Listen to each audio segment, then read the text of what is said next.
Welcome to a special place in my own home, a little corner devoted to Mary. Here on the wall you see a replica of the image on the tilma on Tepeyac Hill in Mexico City, the image of Our Lady of Guadalupe. The feast day is December 12th, and in celebration of the feast day I just wanted to put out a little message about the Knights of Columbus and our effort to promote the message of Our Lady of Guadalupe, which is one of unity, which is our second principle. And one of the things that I really liked about going to this place, where we got this, was that it's a special place. I mean, you feel that you really are somewhere special. And leading up to that, luckily, I was able to find some resources that helped me understand what we were going to go see. Because unlike one of my friends, when we went to the site, he just kind of wandered around, was like, why are we here? What happened here? So to avoid being that guy, before we went to Guadalupe, I wanted to go ahead and do a little bit of research ahead of time. Now, in that, we started learning about the different, codex, the different things that we find in the image itself. And when we were there, we had the opportunity to have Mass a couple of times and hear a speech by Monsignor Chavez, who was the postulator for St. Juan Diego, whose feast day, by the way, was December 9th, just a few days ago. And what he was able to tell us was a lot about, the meaning behind the image itself, a lot about its history. One of the coolest things about the image that he revealed at the very beginning of what he was telling us was its connection to the Spanish, and how the message of Our Lady of Guadalupe was designed to kind of unify the people. The first thing he said that really struck me was that this is not the first shrine of Our Lady of Guadalupe. You can look it up. There is a shrine to Our Lady of Guadalupe in Spain. One of the first things he said that struck me as odd was that there is no Guadalupe in Mexico. There's no Guadalupe River, there's no Guadalupe city, village. He said Guadalupe is a place in Spain. And so,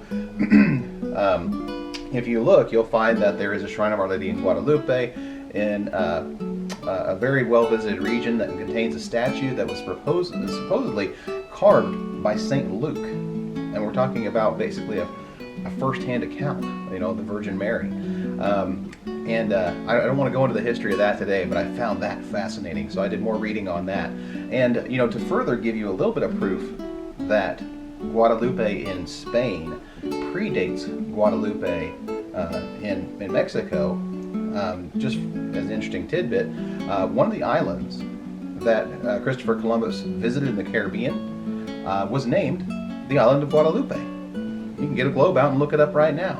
The island of Guadalupe, named for Our Lady of Guadalupe. And it was named in 1495, I believe. And this image wasn't revealed until 1531. So I found that most interesting about the history given to us by Monsignor Chavez.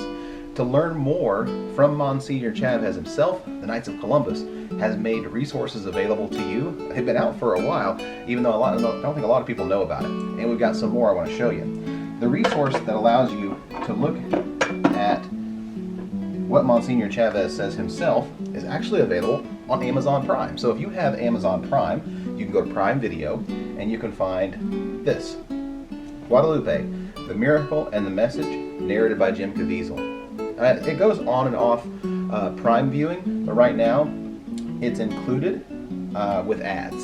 So if you can stomach a few commercials, it is fantastic. Like I said, narrated by Jim Caviezel.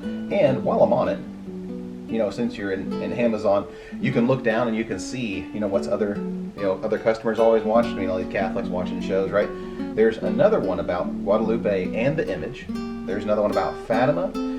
There's one about Fatima and then the Divine Mercy, also produced by the Knights of Columbus. John Paul II in America, produced by the Knights of Columbus. Here, look, right here. a nice little documentary on Father McGivney, the founder of the Knights of Columbus. Free on Prime. Amazing, right? So, to get into, I watched this documentary on the Image too prior to visiting the shrine in Mexico City. So the Knights of Columbus has created yet another resource for you. Looks like this.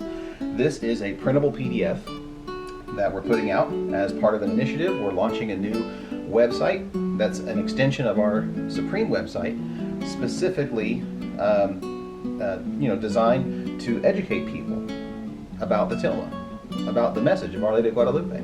So in here you can see that it goes through, like I said, so many things that take me an hour just to go through it, but they've already done that, so I'm not going to do it for you today. I am going to try to attach a link to this printable PDF and a link to the website in the email that this video came through. Or to the face, if you're watching on Facebook, I'll try to put it in the comments maybe. I'll figure all that out. But I got to tell you guys, it is such an important message for the world we live in today. And the more I learn about it, the more I just get excited, about the gifts that have been given to us directly from God Himself through Mary. And in hearing the Supreme Knight talk while we were at Guadalupe, he reminded us that every great renewal in the church has always come through Mary. From the time she said yes, here we are in Advent, right? From the time she said yes at the Annunciation to the founding of the Christian church on this continent. It was all started really by Mary. Every new revival. And one of the things I found interesting about the timeline, I had never put two and two together on, was if we're looking at this happening in 1531, what was happening maybe 10, 15 years earlier? One of the things the Supreme Knight said that really struck me was that the importance of what Our Lady of Guadalupe came to do had to do with a great renewal in the church. As millions of people were leaving the church in Europe, they estimate 5 million people left the Catholic Church in Europe. Through Our Lady of Guadalupe, 9 million people joined the church on a new continent. So, as the Supreme Knight said, God, being years ahead of modern globalization, as always, is a trendsetter. So, just want to urge you today, to look into some of these resources, start to learn and expand your faith. This is really unique to our Catholic faith. And the good news about it is, it's free. It's free to get. And the cool thing about things being free is somebody has to pay for it. And that's what I love about my career. I get to work for the Knights of Columbus.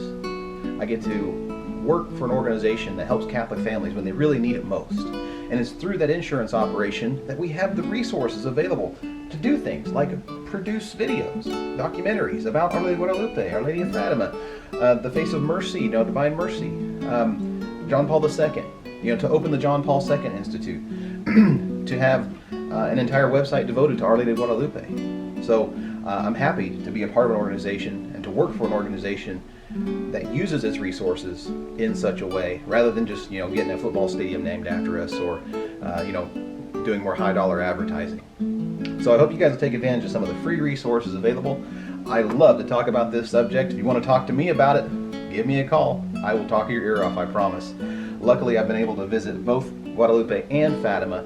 Soon, I hope we can make plans maybe to visit Lourdes. It'd be the trifecta. So anyway, I am here for you. I'm at your service.